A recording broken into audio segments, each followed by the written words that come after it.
I've lived on Ingraham Street since 1974. We moved here when my son was about 9 months old. The neighborhood has changed, but not at as rapid a pace as some of the other neighborhoods in the city. It has changed demographically, because I can tell you when I first moved to Petworth, to be very bluntly, not in an uncomfortable way, but there were very few white people.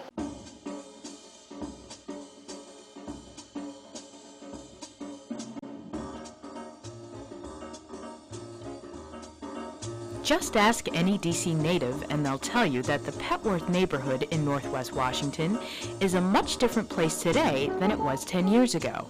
At one point a historically black community, Petworth is quickly becoming part of the district's changing cityscape.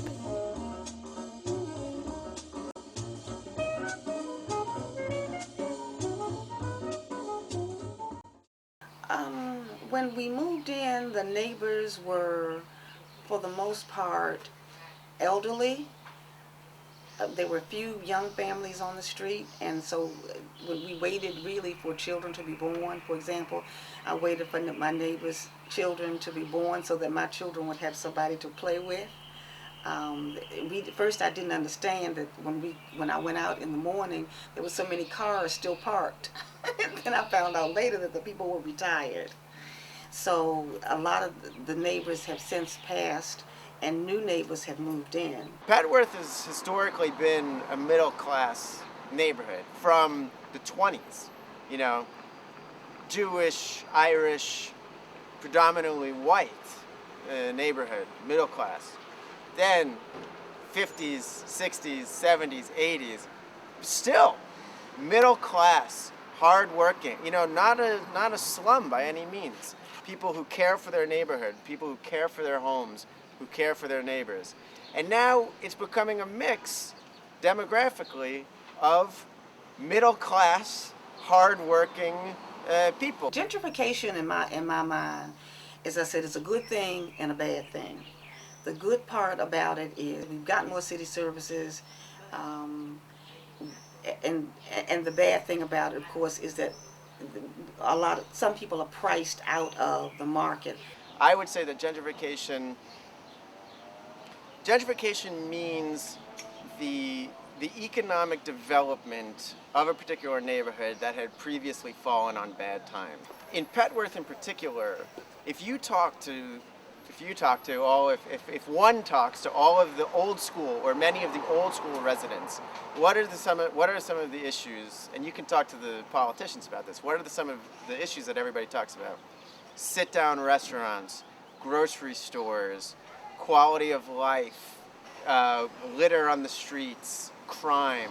Okay, so these are the issues that I don't care if you're a 30-year resident or a 2-year resident, if you're a white resident, a black resident, a Hispanic resident,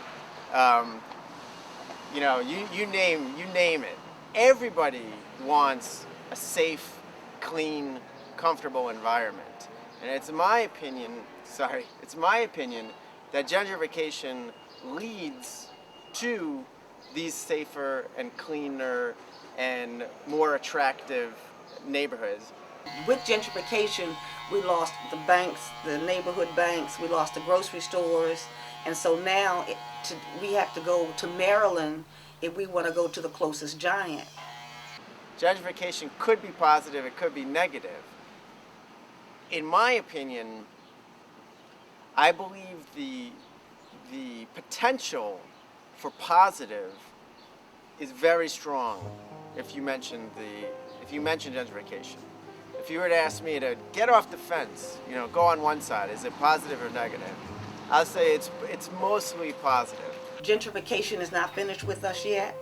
We are affected by other neighborhoods. For example, we have condos, houses that started out as regular houses are now condos with 3 condos in them, so that people are, as opposed to paying for one house, now you get to pay for a condo that's one of 3 in the house. And so that, of course, may very well affect our taxes.